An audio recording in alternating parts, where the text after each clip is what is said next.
Este mensaje fue impartido en la Iglesia Bautista Roca Eterna de la Ciudad de México.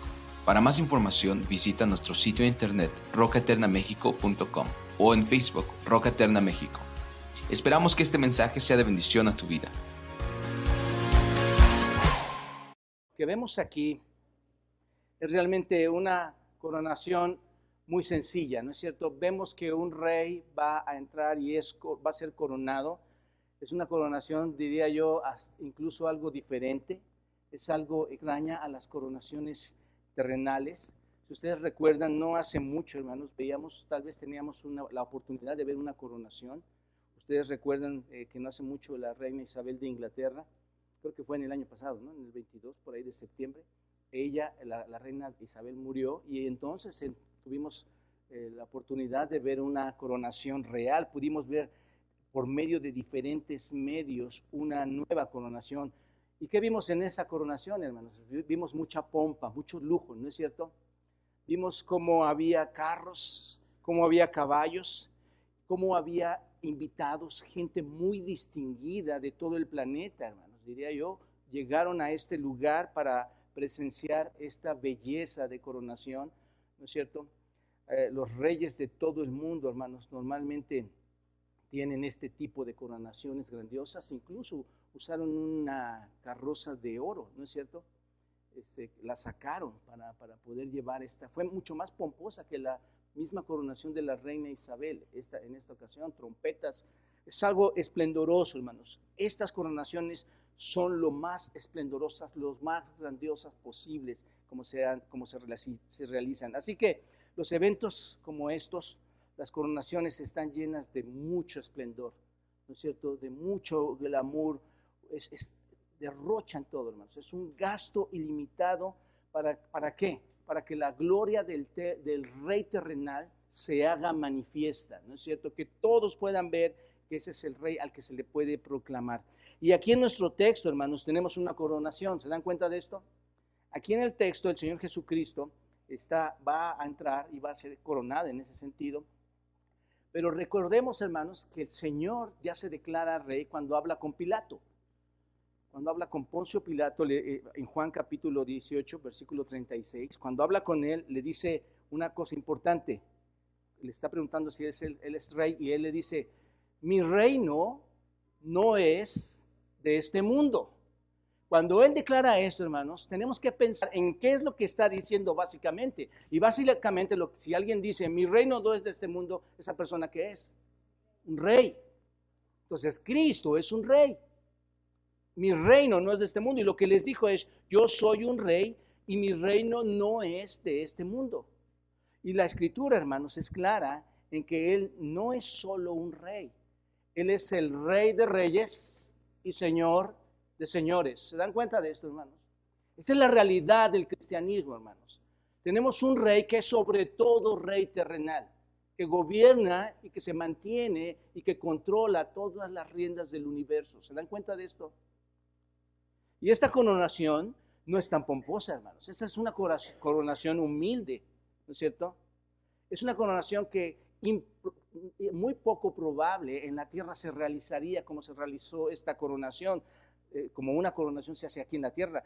Pero esta coronación, realmente, hermanos, uno de sus propósitos es que demuestra que Cristo es el Rey, que Cristo es el Rey y elegido por Dios, porque es enviado por Él. Así que en nuestro texto tenemos un tipo muy diferente de coronación. Está marcado por una actitud, no de gastos, sino está marcado por una actitud de humildad, ¿no es cierto?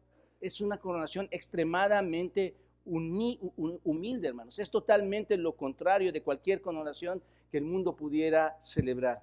Y aunque este es el rey de todos los reyes, este es el único rey verdadero, hermanos. Y déjenme decirles, es el único rey verdadero, el único rey que reina siempre sobre todos nosotros y que va a reinar no solo en el pasado, en el presente, sino es el rey que va a reinar durante todo el futuro. ¿Se dan cuenta? Entonces, este no es un rey ordinario, pero es una coronación un poquito extraordinaria. ¿Se dan cuenta de esto? Esta mañana vamos a ver la narración de la historia aquí en Mateo sobre los últimos días de nuestro Señor Jesucristo en esta tierra, antes de la crucifixión, y la veremos, y vamos a ver en este pasaje 4 aspectos que se destacan aquí, hermanos. Primero, el primer aspecto, los últimos pasos que nuestro Señor da en su camino son la llegada a Jerusalén, en este caso a Betfagé. Versículo 1, observen lo que dice. Cuando se acercaron a Jerusalén y vinieron a Betfagé, al monte de los olivos, Jesús envió 2 discípulos. El Señor Jesús se está acercando, hermanos, a Jerusalén, a un lugar, son los últimos pasos que va a llegar, es la última vez que va a llegar a Jerusalén, al lugar que está visitando o que ha visitado durante mucho tiempo. Él acostumbraba a ir a Jerusalén para estar en cada una de las fiestas que mandaba el Antiguo Testamento, para celebrar todas estas fiestas que fueron prescritas desde antes a los judíos en el Antiguo Testamento. Y aquí, hermanos, se ve que el Señor llega aquí y que su familia, que todos sus conocidos podrían llegar y observaban este tipo de fiestas, este tipo de celebraciones ahí en Jerusalén. Esta es la última de esas peregrinaciones y este es el final de la peregrinación, este es el final de la terminación de los pasos del Señor terrenal en su vida. No es el final en el sentido de que pienses que todo ha terminado, ¿no es cierto? Hoy el Señor existe, hoy el Señor es real.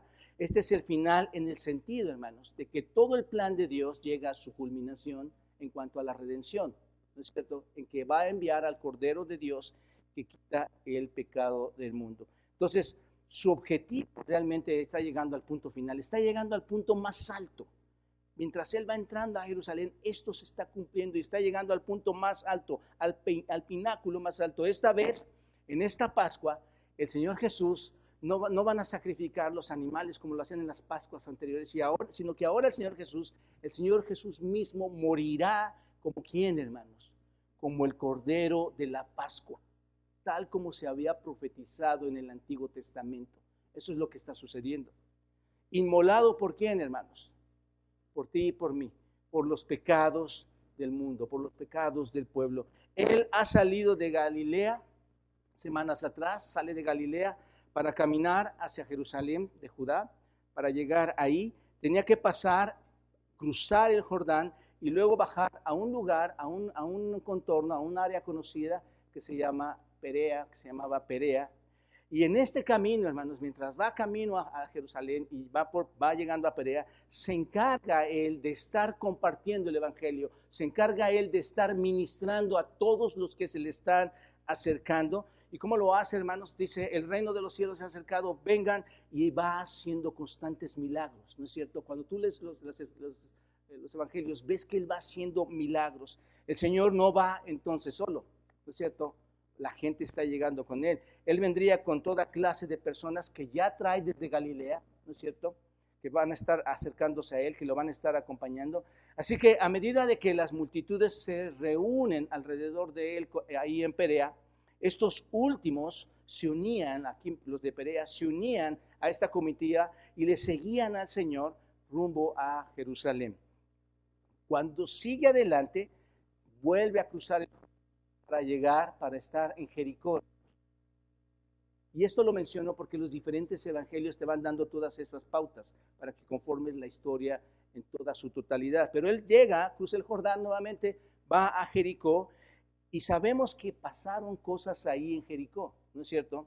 Sabemos que en Jericó tuvo un encuentro con un recaudador de impuestos muy especial. ¿Se acuerdan quién era? Zaqueo. Tuvo un encuentro con Zaqueo, un hombre muy pequeñito, era Zaqueo, era un comerciante judío que había adquirido el banco para poder cobrar los impuestos de parte de Roma, y muy a menudo ustedes recuerdan que todas estas personas eran muy repudiadas por los judíos, no las querían a estos cobradores de impuestos porque eran muy corruptos. Realmente ese es el problema con estos cobradores, porque cobraban más de lo necesario para pagar a Roma y además robaban para ellos mismos. Por eso es que era algo muy especial que estas personas se estuvieran embolsando el dinero para ellos mismos. Así que era el hombre más odiado en Jericó, de verdad, con toda certeza lo podemos ver, pero él quiere ver a quién, hermanos. A Jesús. Va y se sube a un árbol. Y el Señor Jesucristo lo ve en el árbol y le llama y le dice, ven, Zaqueo, porque es necesario que yo pase este tiempo en tu casa. ¿Y qué pasa ahí, hermanos? Algo especial. Jesús, nuestro Señor, redime de sus pecados a Zaqueo, ¿no es cierto? Zaqueo se arrepiente. En los mensajes que él va dando, va salvando a las personas. Zaqueo se arrepiente, le otorga la salvación y se une a nuestro Señor Jesucristo ahí en Jericó. Ustedes lo pueden después leer en Lucas capítulo 19, versículos 1 al 10. También el Señor Jesús encontró a 2 ciegos. Cuando tú vas a Mateo un poquito antes, 2 ciegos reciben la vista, dice la Escritura, antes de llegar a este punto de entrar a Jerusalén. Estos ciegos, ¿qué estaban haciendo, hermanos? Estaban rogando que el Señor, le imploraban misericordia para que les diera a ellos la vista. Y dice el pasaje que el Señor se compadeció, que los tocó. ¿Y qué hizo? ¿Y qué pasó, hermanos? Les sanaron, les dio la vista. Mateo capítulo 20, un poquito más atrás, en el versículo 29. Uno de ellos, dice Marcos, que era Bartimeo, así se llamaba, según Marcos 10:46. Así que está toda la narrativa ahí de lo que va haciendo el Señor Jesucristo. Así que si habría habido alguien, hermanos, en el séquito para ser rey, del que iba adelante era el Señor Jesucristo.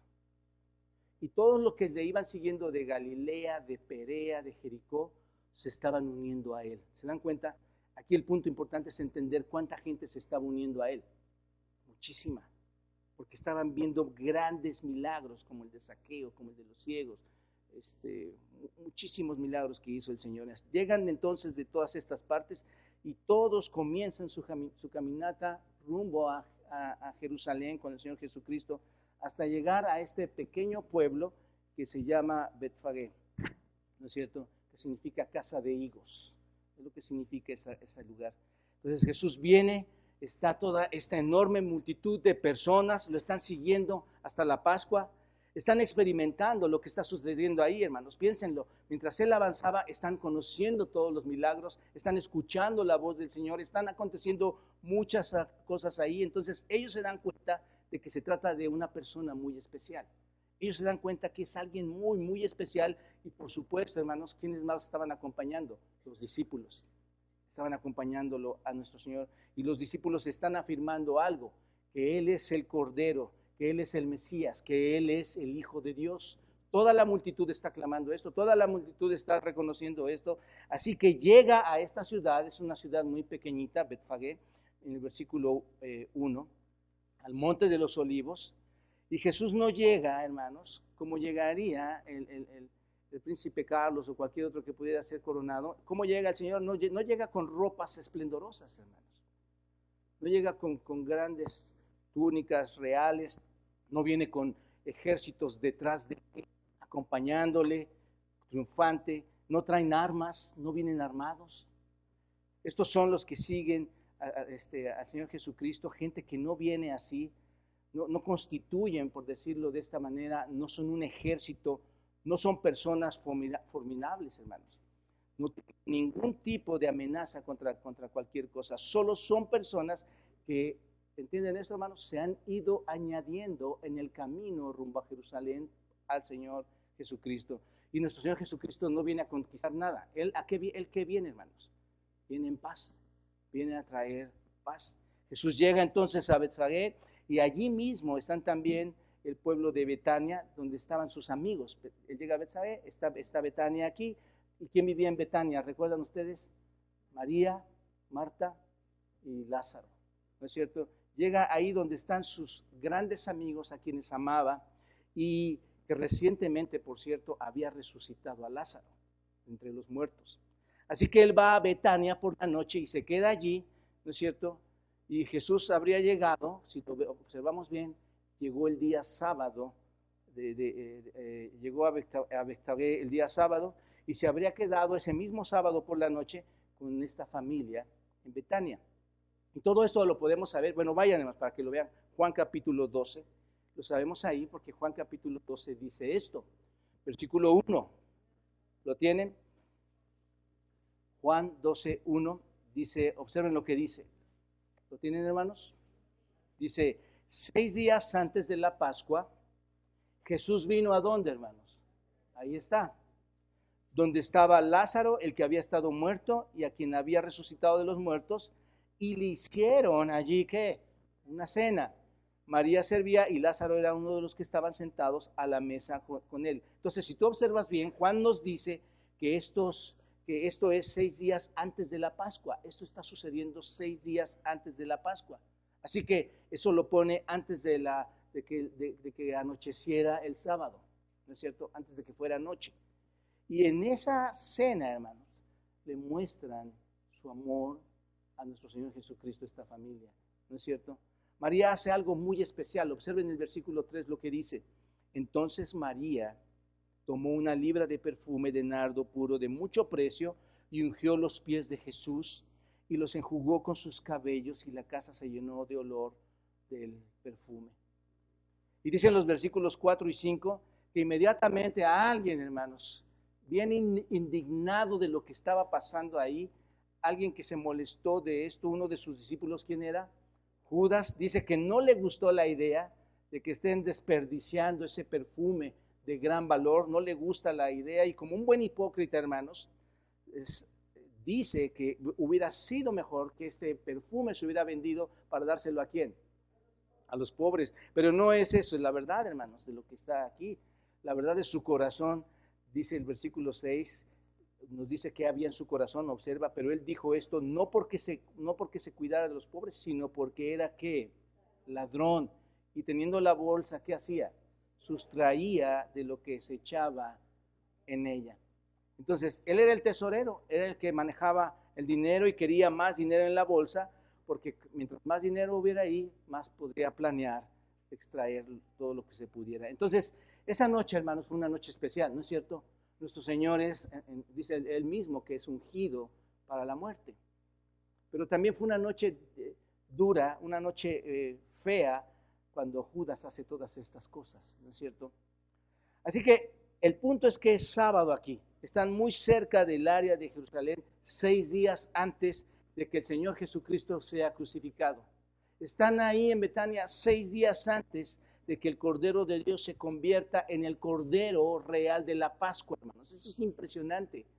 Habían en el Antiguo Testamento sacrificado a tantos animales en la Pascua, ¿no es cierto? Pero ahora está el momento clave de la historia de Dios. El mismo Cordero de Dios que quita el pecado del mundo, 6 días antes de ahí, 6 días antes de que Él sea el Cordero inmolado desde la fundación del mundo, 6 días antes de que vengan las espinas, 6 días antes de que sea escupido, 6 días antes de que sea maldecido, 6 días antes de que lo odiaran, 6 días antes de que fuera la lanza clavada en su cuerpo y los clavos clavados en su cuerpo para llevar el pecado, para estar en una soledad por el abandono de Dios, por tus pecados, por mis pecados, 6 días antes de que se sienta toda la furia divina del pecado del pueblo.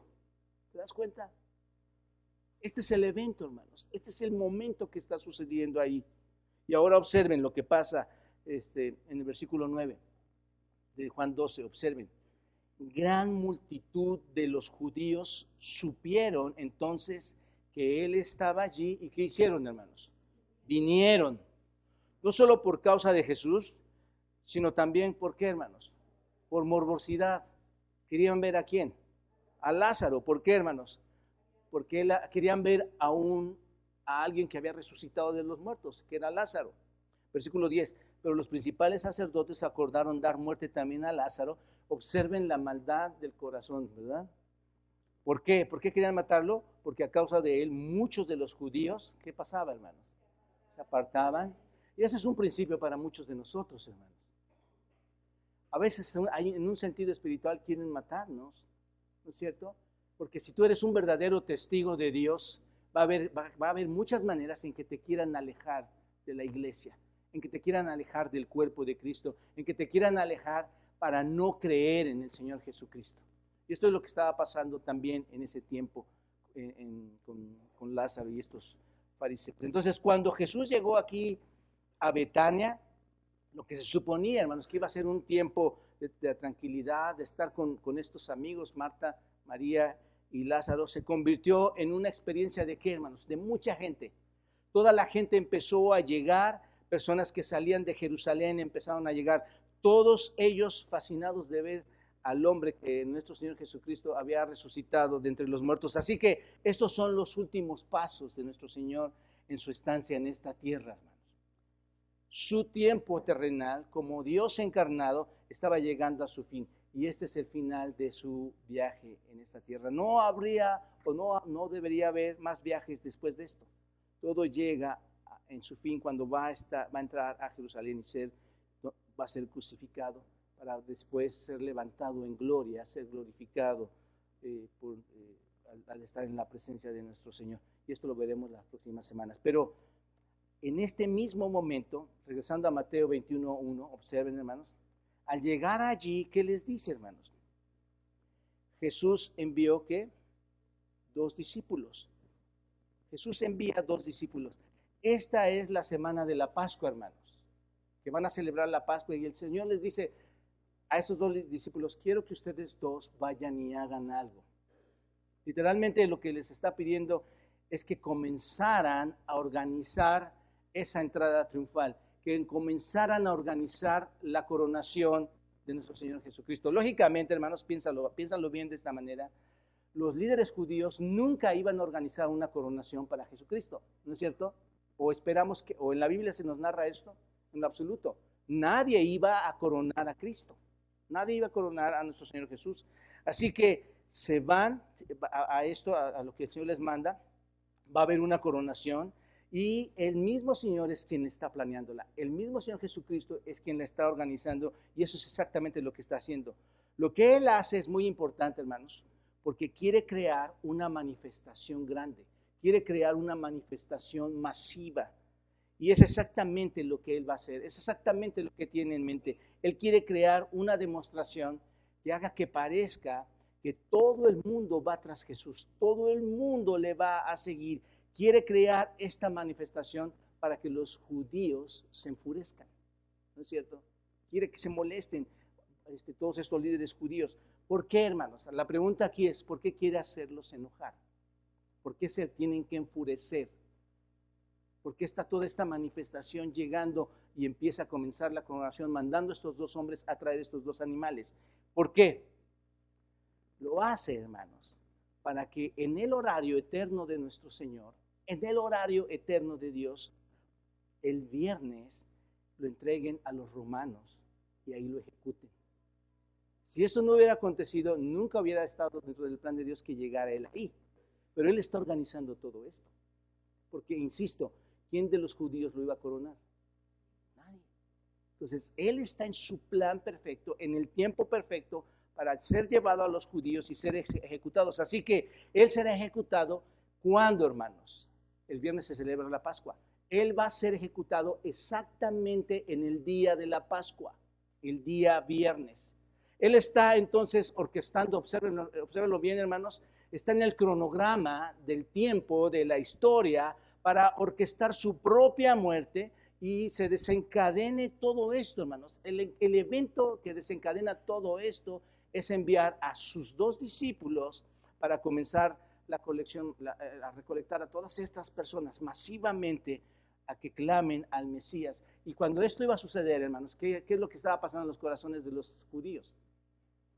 Se estaban enfureciendo, estaban aterrorizados todos estos líderes judíos, porque ¿qué era lo que deseaban más en ese momento los líderes judíos? Su muerte, lo querían muerto. Entonces debe haber un buen pretexto para que los líderes religiosos, bajo una demostración como esta que el Señor organizó, estos eventos llegaran, que ellos se enojaran tanto que lo llevaran hasta la crucifixión, ¿no es cierto? Pero recuerden, hermanos, Él controla los tiempos, Él controla la crucifixión, Él controla la cruz, Él controla el momento de su muerte, porque Él mismo entregó su espíritu, recordemos esto, y controla el momento de su resurrección. Entonces, todo está en su mano, hermanos. Y esto nos deja ver algo claro. Todo lo que acontece, incluso en este momento, todo está en control de Él. Todo acontece para llegar a un propósito. Así como llegamos a la crucifixión, a la resurrección, al ascenso, estamos esperando, como Él controla todos los tiempos, hermanos, estamos esperando su regreso. Él va a regresar. Debemos estar muy atentos en esto, hermanos. ¿De acuerdo? Reconocer lo que pasa en la historia para que no pase o no nos pase a nosotros lo que les pasó a otros que rechazaron a Cristo pensando, hermanos, que iba a liberarlos, como lo vamos a ver, de una manera diferente. Así que todo está en su mano. Piénsenlo, hermanos, los judíos no lo llevaron a la muerte. Él no es víctima. Si él tiene la cronología de los tiempos, él no es víctima de los judíos. Él no es víctima de los romanos. Él no es víctima de Satanás. Él está en control de todo, hermanos. ¿Se dan cuenta? Así que aquí vemos el final de la vida terrenal cuando nuestro Señor Jesucristo entra a Jerusalén para morir y para resucitar tiempo después, como lo prometió. Este templo puede ser derrumbado y en 3 días lo voy a volver a edificar. Y ahí está, hermanos. Segundo aspecto que vemos después de esta entrada, ¿cuál es? La profecía se cumple, hermanos. La profecía se cumple. Me lleva esto a los temas de Narnia, ¿no es cierto? Que las profecías se van a cumplir. Hermanos, todo se va a cumplir. Así como todo se ha venido cumpliendo. Tú no estás aquí por una casualidad. Tú estás escuchando algo sumamente importante. Tienes que entender que el evento histórico pasado era una profecía. ¿Era algo que Dios ya había establecido desde los tiempos y se cumplió? Sí. Dice versículo 2, diciéndoles, id a la aldea que está enfrente, por eso sabemos que estaba en Betania, para ir a Bethsagé, enfrente de vosotros, y luego hallaréis a una asna atada y un pollino con ella, desatadla y tráiganmela. La aldea de enfrente entonces se refiere a Bethsagé, que está enfrente a Betania, donde estaban alojados. ¿Recuerdan? ¿Dónde estaba el Señor Jesucristo?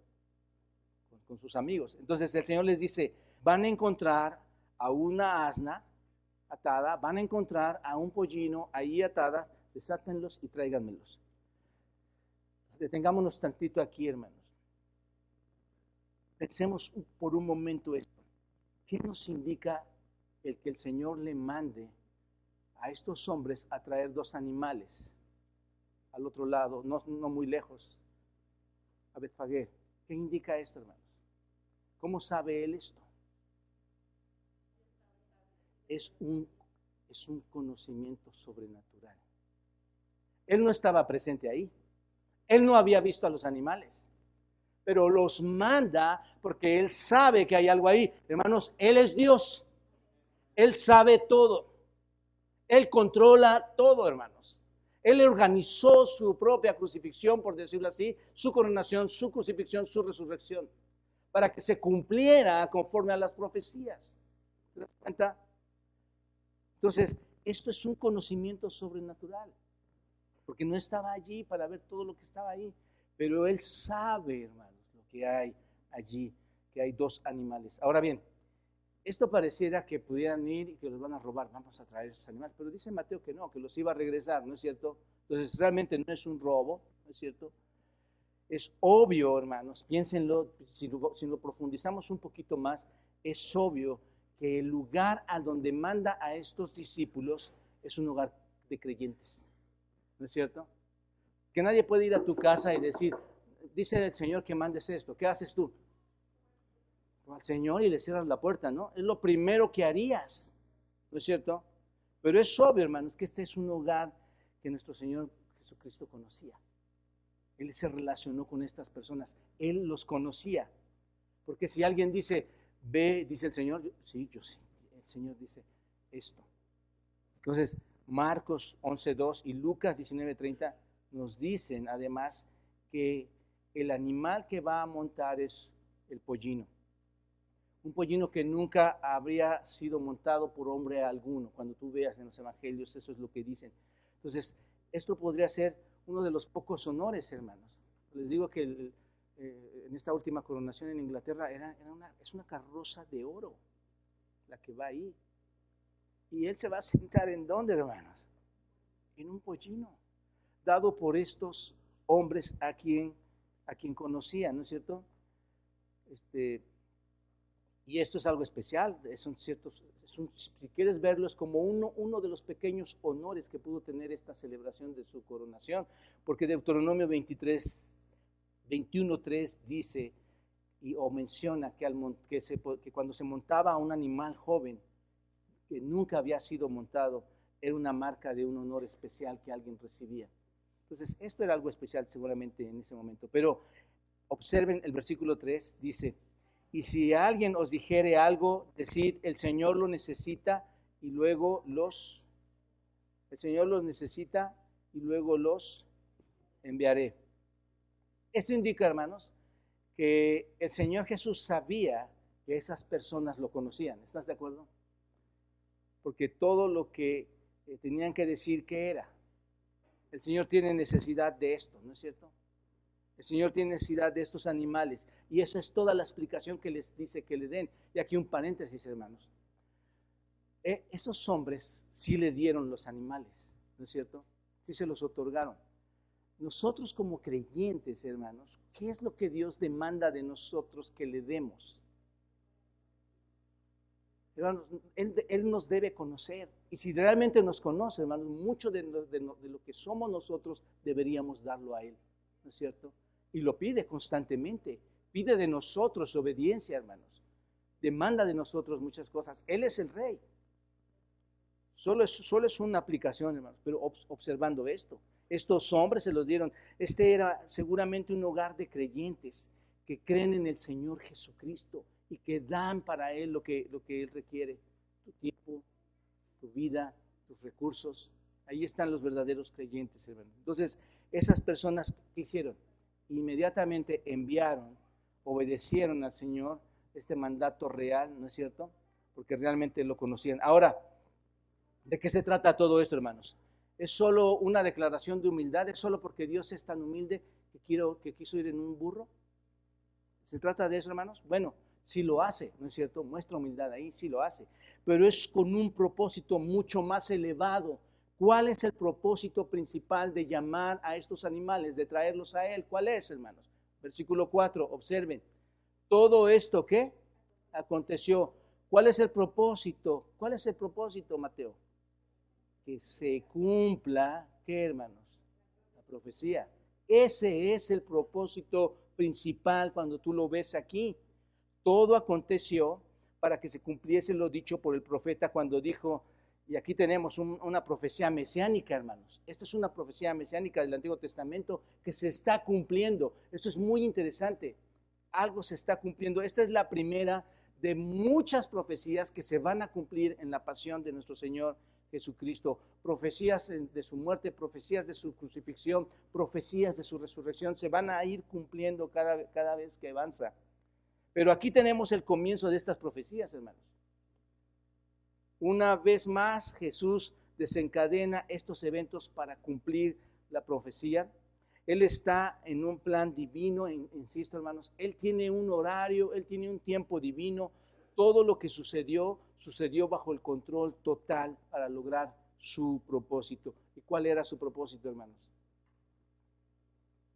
Todo lo que está aconteciendo, ¿cuál era el propósito?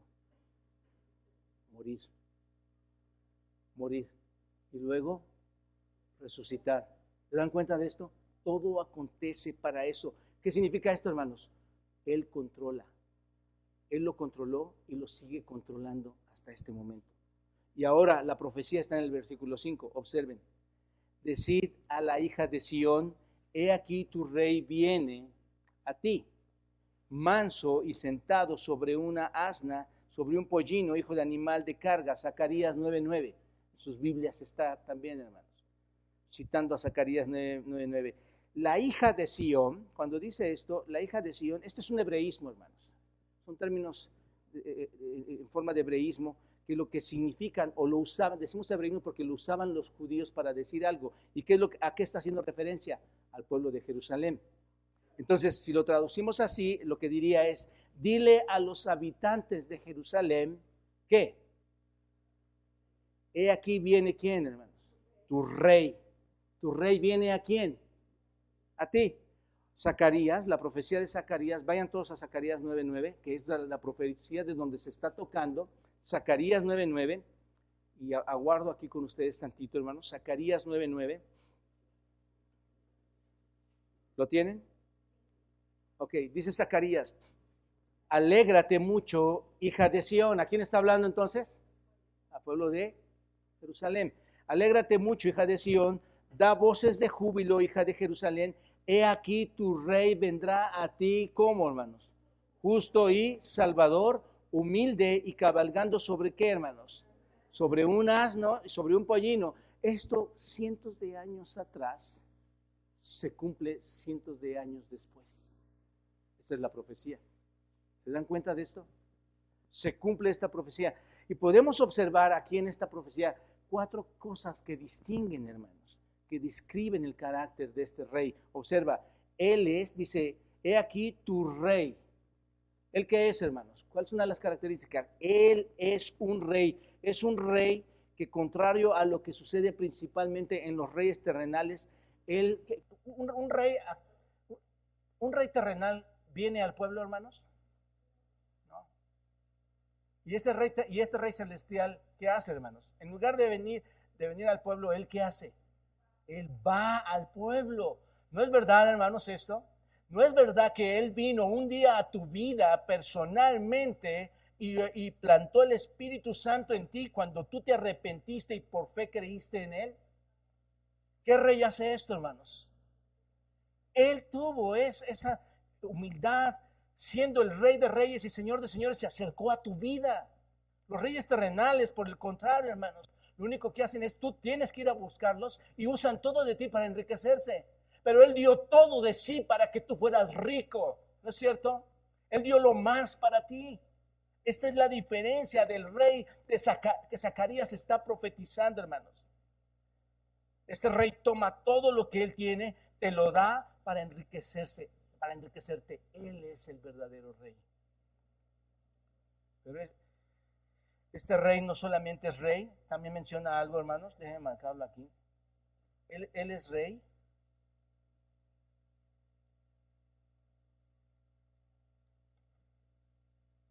Y además, ¿qué es, hermanos? Es manso, ¿no es cierto? Bueno, está en Zacarías, perdón, porque estoy viendo yo pero dice, vean Zacarías 9:9, vendrá tu rey que es ¿qué? Además de manso, primero, justo, Zacarías 9:9, ¿lo ven? Es justo, esto es, Él es el único justo, hermanos. Esto es, Él es santo y es sin pecado. Y Zacarías también dice que Él es el Salvador. Él se muestra a sí mismo como el Salvador y es humilde y manso. Y esa mansedumbre la muestra al sentarse en ese pollino, hermanos. Este es el cumplimiento de la profecía del Antiguo Testamento. No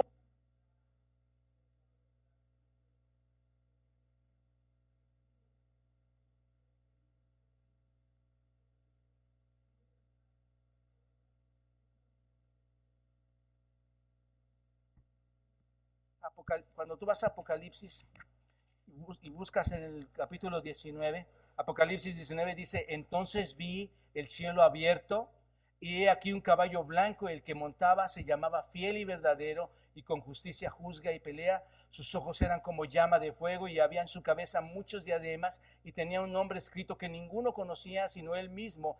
Estaba vestido de una ropa teñida en sangre y su nombre es el Verbo de Dios. Y los ejércitos celestiales vestidos de lino fino, blanco y limpio, le seguían en caballos blancos. Él un día va a regresar, hermanos. Su primera venida fue en un pollino, fue en una bestia de carga. Pero su segunda venida, hermanos, va a ser en un caballo blanco para derrocar ahora sí a Satanás, para derrocar al anticristo y para derrocar a todos sus enemigos y plantar su reino tal como está aquí. ¿Se dan cuenta de esto? Una entrada muy diferente. Pero hoy el Señor, hermanos, entra en un pollino. No para mostrarse fuerte, duro, como con un batallón atrás. Viene en un pollino, pero viene en un pollino porque así dice la profecía que debía cumplirse. Él está declarando entonces que Él no es un Mesías militar. ¿Se dan cuenta de esto? Él no es lo que ellos están esperando, que los va a librar del yugo romano. Recuerden que estaban atados por el yugo romano, el pueblo de Israel. Entonces, Él no viene para desatarles de ese yugo romano. Sin embargo, hermanos, es el verdadero Mesías. Él sí es el Mesías, que viene exactamente de la manera que el profeta dijo que Él vendría. Así que se cumple. Es una escena de mucha humildad, si lo ves. Este es un animal para un tiempo de paz, es un caballo blanco para un tiempo de guerra, por decirlo así. Así que el Señor manda a sus discípulos a traer a estos animales para cumplir la profecía. Y luego observen versículos 6 y 7. Dice, y los discípulos fueron e hicieron como Jesús les mandó. Y trajeron el asna y el pollino y pusieron sobre ellos sus mantos y él se sentó encima. El Señor se sentó en el animal más joven, hermanos. Según tú ves después en Lucas 19, versículo 35, se sienta, dice que los discípulos le ayudaron a subir y se sienta en este animal, ayudaron a nuestro Señor Jesucristo a subir. Así que comienza entonces su camino para Jerusalén ya en este pollino. Viene oficialmente como el rey de Israel profetizado por Zacarías para cumplir el plan de Dios. La profecía se está cumpliendo tal y cual, se está cumpliendo explícitamente. ¿Se dan cuenta? Y un tercer aspecto, versículos 8 y 9. Todo a su entrada, hermanos, ¿qué es? Gozo y alabanza. ¿No es cierto? Versículo 8 dice, y la multitud, que era muy numerosa, tendía sus mantos en el camino, y otros cortaban ramas de los árboles y las tendían, ¿qué? Nada más un paréntesis aquí, hermanos. Piensen en la profundidad de lo que está diciendo aquí. Todo esto fue espontáneo, ¿no es cierto? Yo me pregunto, hermanos, ¿la coronación del rey terrenal se habrá preparado ese mismo día? No, eso es por décadas, por años. Saben lo que tienen que hacer. Ellos el día que muriera la reina, ellos ya sabían exactamente que no estaban preparando ir de compras, como aquí, que se les ocurrió ver un árbol y cortar una rama. ¿Entendemos esto, hermanos? Esta es una coronación especial, esto es diferente. Así que dice que cortaban las ramas de los árboles y las tendían en el camino. Es una multitud muy grande, ya lo vimos, hermano. ¿Cuánta gente estaba siguiéndolos? Había multitud de personas y esto está llegando ¿a dónde, hermanos? A la ciudad de Jerusalén. Las de Perea, las de Jericó, ¿no es cierto? Todos están llegando y todavía añádele a esto todas las personas que ya estaban en Jerusalén, que están en la ciudad de Jerusalén, ¿por qué? Para celebrar la Pascua. Mucha gente. ¿Qué hacen, hermanos? Tiran sus mantos y esto es como si fuera la gran alfombra, ¿no es cierto? Expanden la alfombra, tiran sus mantos en ese sentido, una alfombra improvisada, como les estoy diciendo. Ahora piensen, hermanos, ¿qué es lo que tiran? Mantos. ¿De dónde? Fueron al Sambors a comprarlo, a Sears. No. Lo que traían puesto, ropa sucia. Era ropa sucia, quitándola y poniéndola en dónde, hermanos, en el piso. Ropa maloliente. Era lo que estaban haciendo ahí, hermanos. Eran los tronos que ponían en el camino para el rey. ¿Te das cuenta?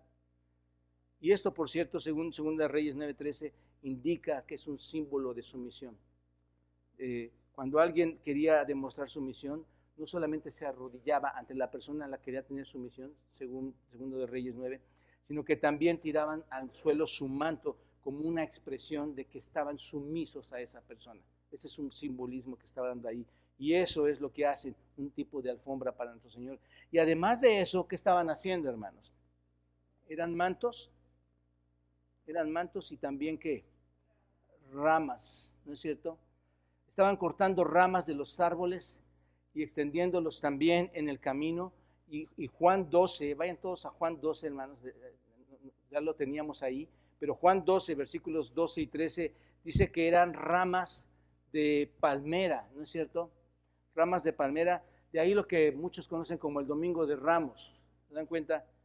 Para muchos es eso. Entonces era el simbolismo de que había gozo, de que había salvación. ¿Se dan cuenta, hermanos? Y ahora, hasta este punto ellos están contentos y están gozosos porque viene el Salvador para liberarlos ¿de qué? Del yugo romano. ¿Están de acuerdo en esto?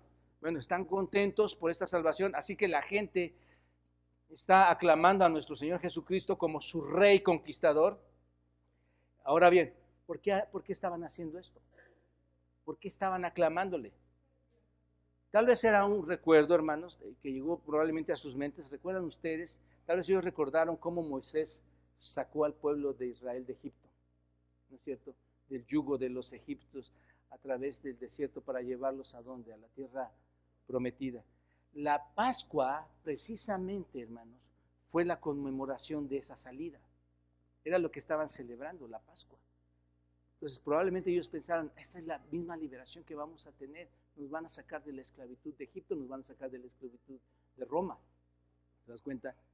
Cuando Moisés era su líder y cómo Dios con tanto poder los liberó de Egipto. Así que todos esperaban la venida, ¿no es cierto?, que viniera este Mesías. Él también los va a liberar de la esclavitud, ¿no es cierto?, de ese pueblo romano que los tenía, que es un pueblo blasfemo, impío, y que los tenía ahí en yugo. Entonces, la suposición es, si este Mesías viene, él va a venir con su ejército, con toda autoridad, y va a expulsar ¿a quiénes? A los romanos, a estos romanos horribles, blasfemos, y vamos a obtener nuevamente nuestra libertad. Bueno,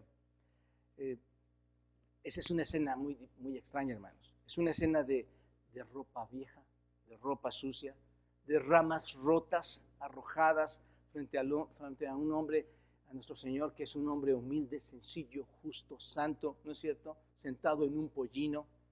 Y por supuesto, hermanos, Roma nunca vería eso como una coronación.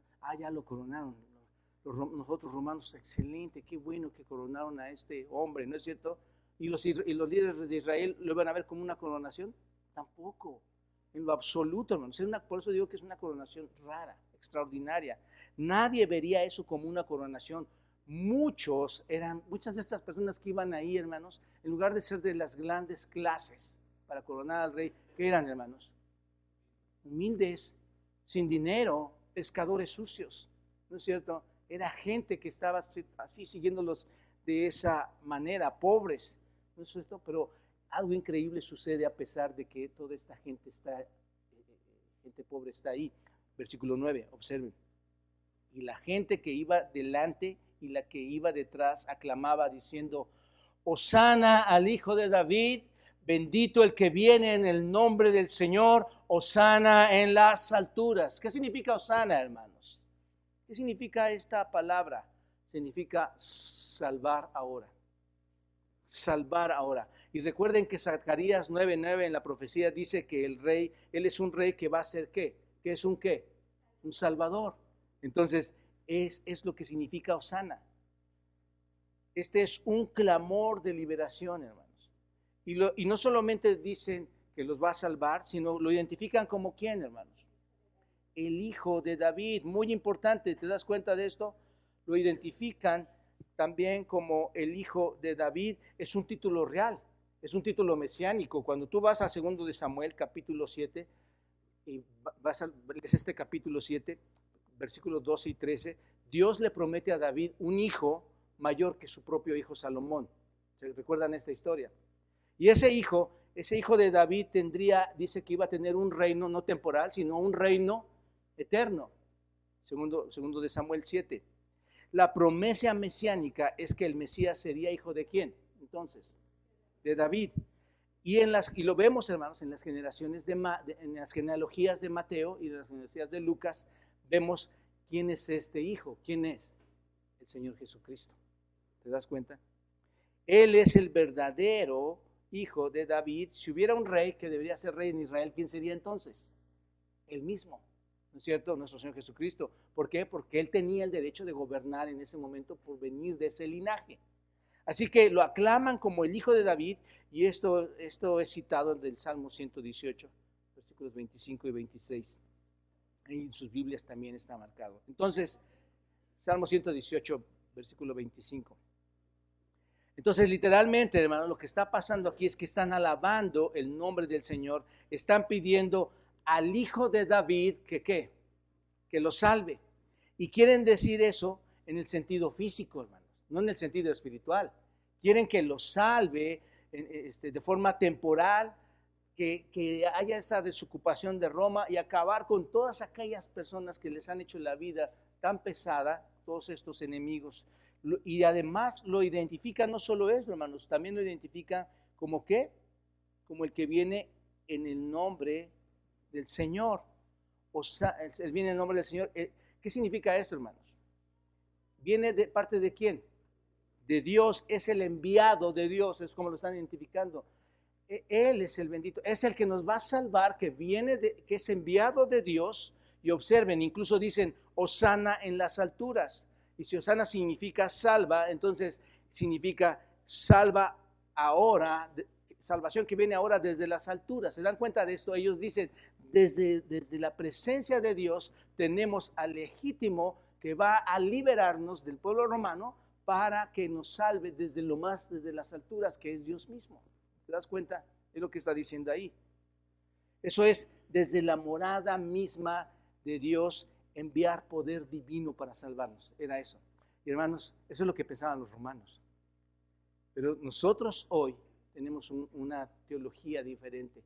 Nosotros sabemos que Él nos ha enviado a su Hijo Jesucristo para salvarnos de la ira venidera. ¿No es cierto? ¿Te das cuenta el contraste que está sucediendo aquí? Entonces, este es un desfile como ningún otro rey lo habría hecho en la historia, hermanos. Y aunque Él es el rey más grande, Él es el rey de reyes y señor de señores, estamos viendo la coronación más sencilla, la más humilde, ¿no es cierto? ¿Te das cuenta de esto? Insisto, Apocalipsis 19:11 dice que las cosas van a ser diferentes. Él va a llegar triunfante, hermanos, a tomar lo que es suyo. Y último punto, hermanos, observa, ¿qué pasa con todo esto? La ciudad entonces, ¿qué pasa? Se conmueve. Cuando entró Él a Jerusalén, toda la ciudad se conmovió diciendo, ¿quién es este? ¡Wow, hermanos! Esto es increíble. La gente decía, este es Jesús, el profeta de Nazaret de Galilea. Esta palabra, hermanos, conmovió.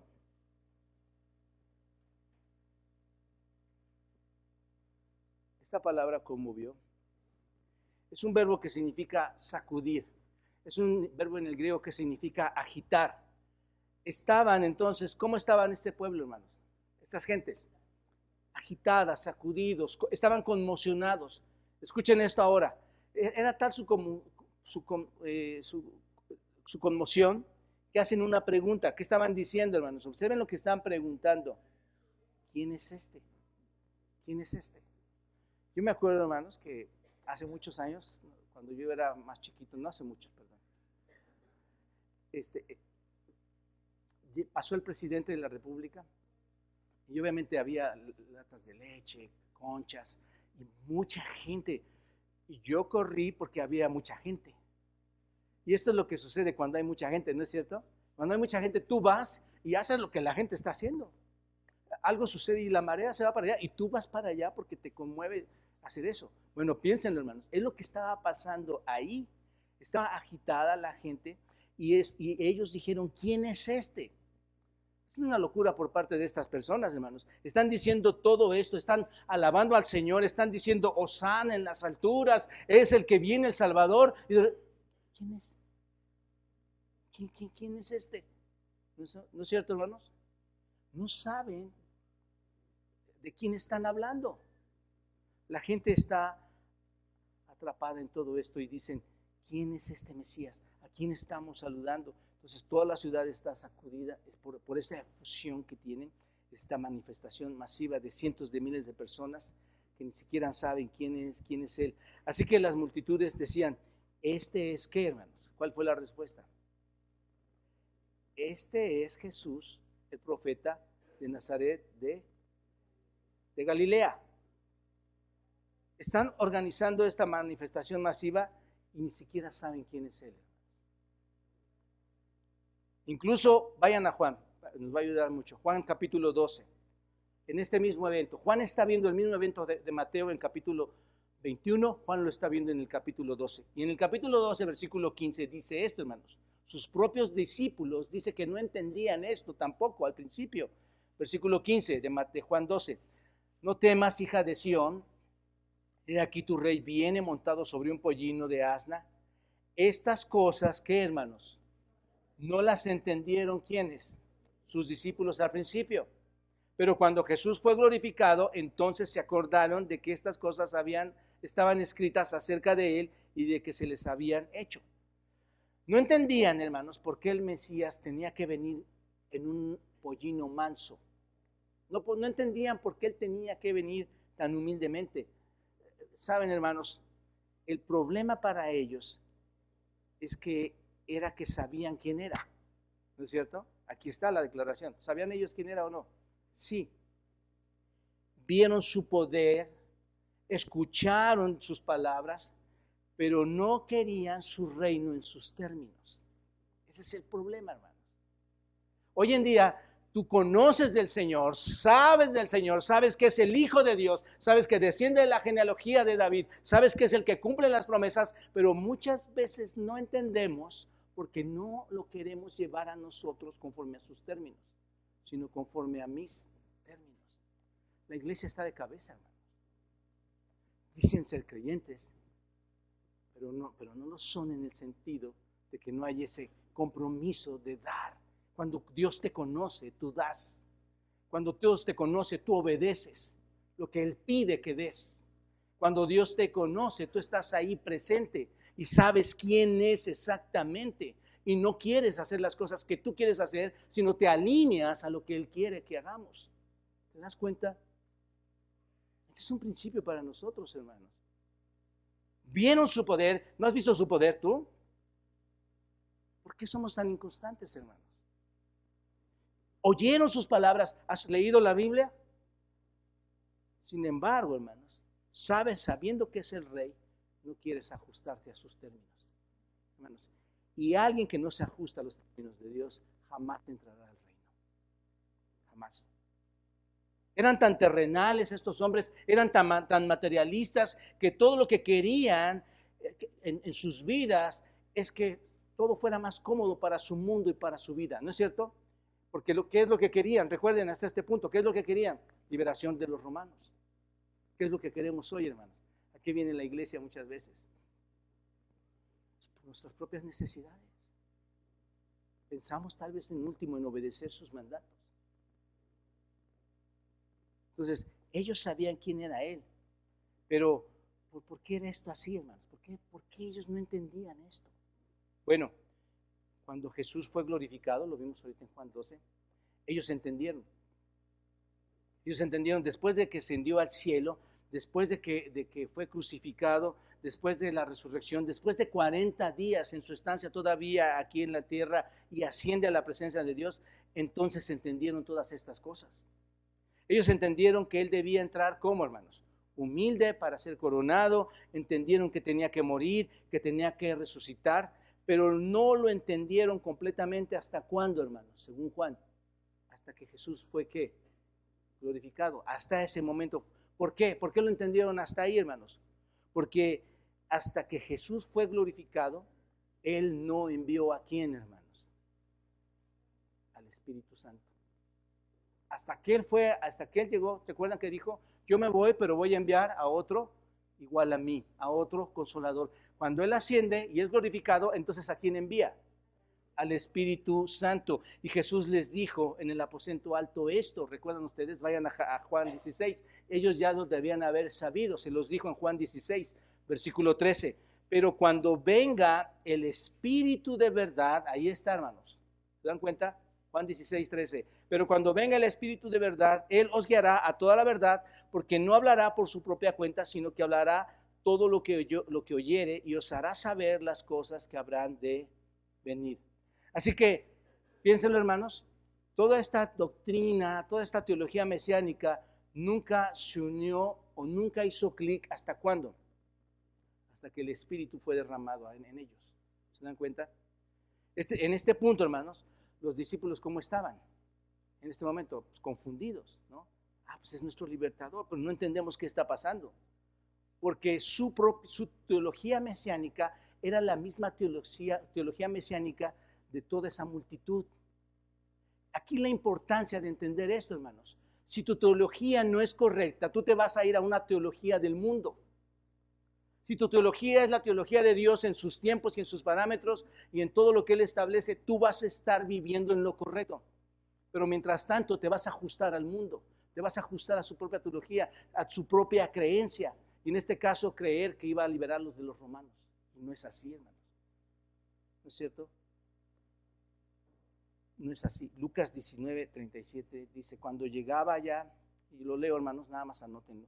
Cuando llegaba ya cerca de la bajada del monte de los olivos, toda la multitud de los discípulos, gozándose, comenzó a alabar a Dios a grandes voces con su propia teología. ¿Se dan cuenta? La gente era inconsistente, ni siquiera estaban seguros de quién era Él. Ese es el punto, hermanos. Estaban atrapados en su euforia mesiánica.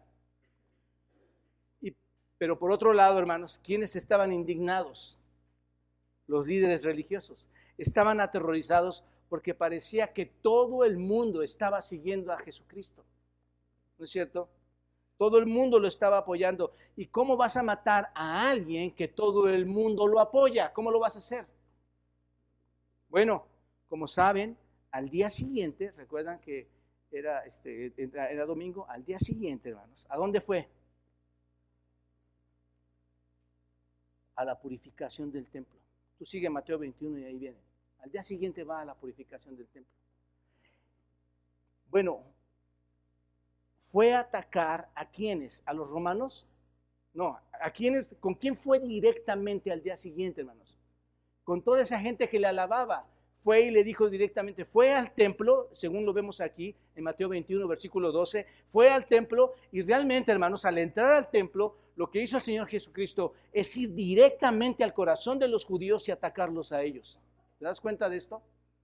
Va y los ataca a ellos. Observa, el versículo 12 dice, y entró Jesús al templo de Dios y echó fuera a quienes, hermanos, a todos los que vendían y compraban en el templo y volcó las mesas de los cambistas. Recuerden, hermanos, que venían de muchos lugares, traían todos sus animales para poderlos llevar al sacrificio, porque ellos iban a llegar a una Pascua como la que se había venido haciendo durante muchos años anualmente, mandada por Dios para celebrar la liberación de Israel de Egipto, ¿no es cierto?, del pueblo judío de Egipto. Y todos ellos, en lugar de ir a la iglesia pensando en conocer al Señor, tratarla como una casa de oración, llegan a la iglesia con todos sus productos a vender sus productos.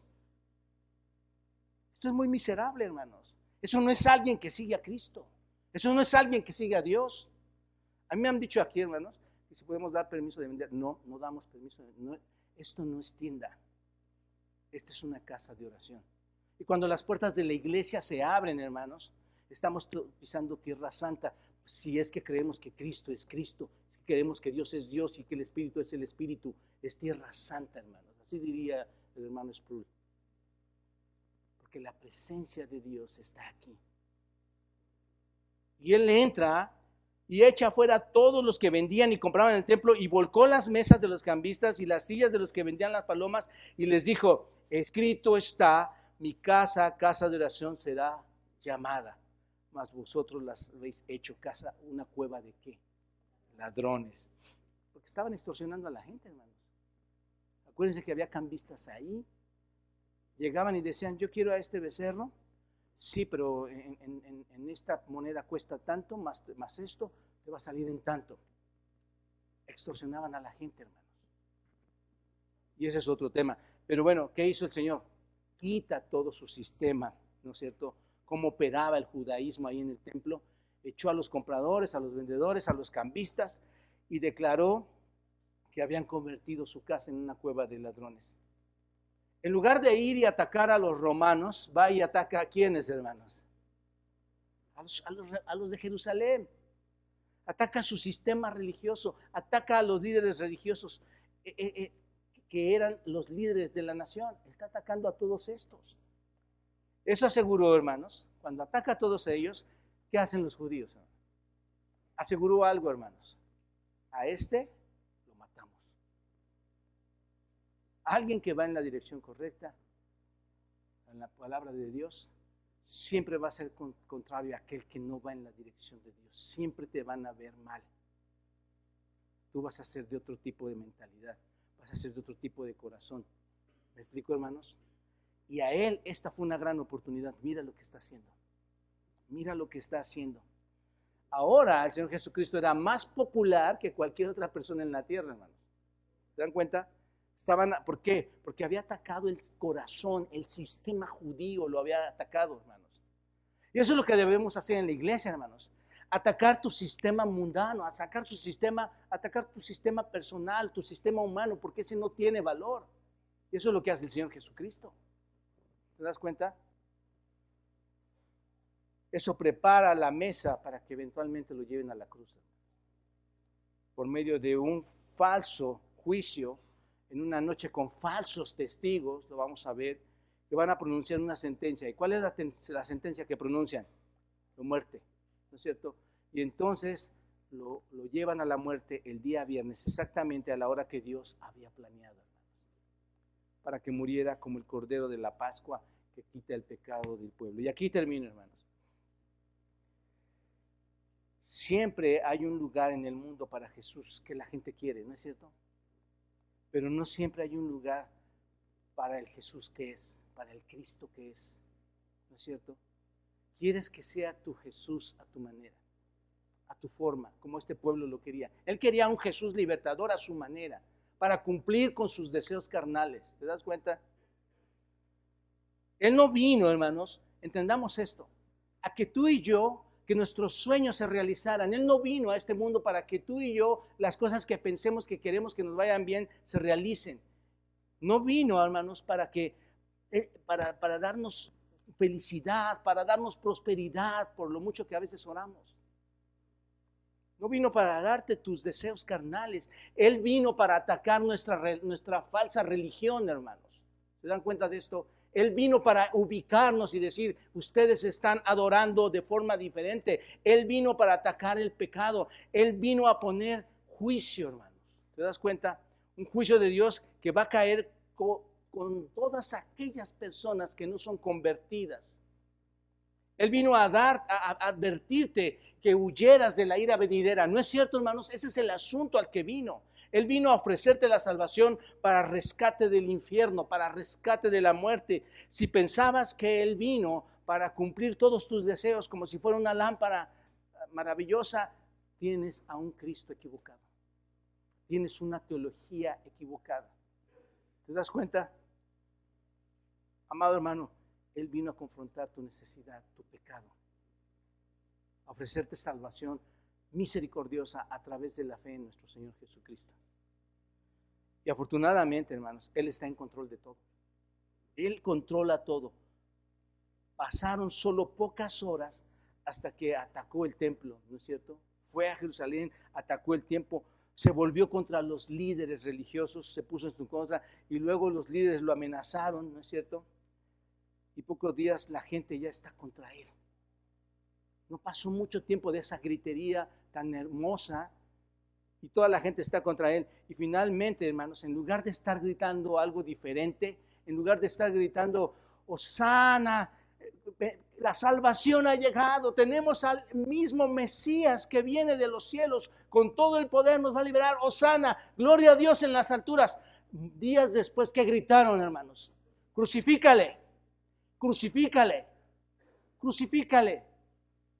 Ese fue su nuevo grito, hermanos. A veces nos pasa a nosotros así. Le conocemos aparentemente y tiempo después con nuestros actos, obras, le rechazamos. Él no puede ser el rey de nadie, hermanos, a menos que Él sea ante todo el Cordero de Dios que quita el pecado del mundo. El Cordero inmolado que fue el sustituto tuyo para perdonar tus pecados. Tienes que entender esto. Este es el Cristo que tú tienes que creer. Esta es la verdad, esta es la verdadera Pascua, hermanos. ¿Te das cuenta? Oro para que todos nosotros entremos a una correcta teología e interpretación para aplicarla verdaderamente a nuestras vidas y dejemos, hermanos, todas aquellas religiones falsas, humanas, carnales y deseos que realmente no dan gloria a Dios, hermanos. Él vino a advertirte que la ira está sobre ti si no crees en Él, si no te arrepientes. Y gracias a Dios, hermanos, gracias a Dios Él murió por nuestros pecados. Se cumplió la profecía y Él murió por nuestros pecados. El viernes vamos a ver esto. Padre, gracias por este tiempo.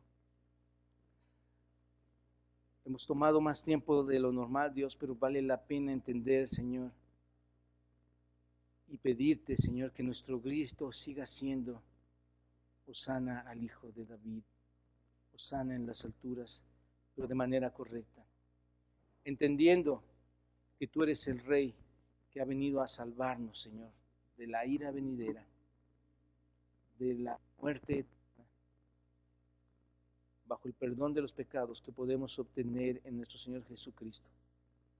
Gracias, Dios, por esta porción tan especial que encontramos en tu palabra. Hazla viva en nuestros corazones, Dios. Y te agradecemos de antemano, como siempre, cada domingo, Dios, por la resurrección de nuestro Señor Jesucristo. Bendito seas, Padre, y pido tu bendición también sobre todas estas personas, amigos, familias y hermanos que nos acompañan en esta mañana, Señor. Te damos gracias en Cristo Jesús.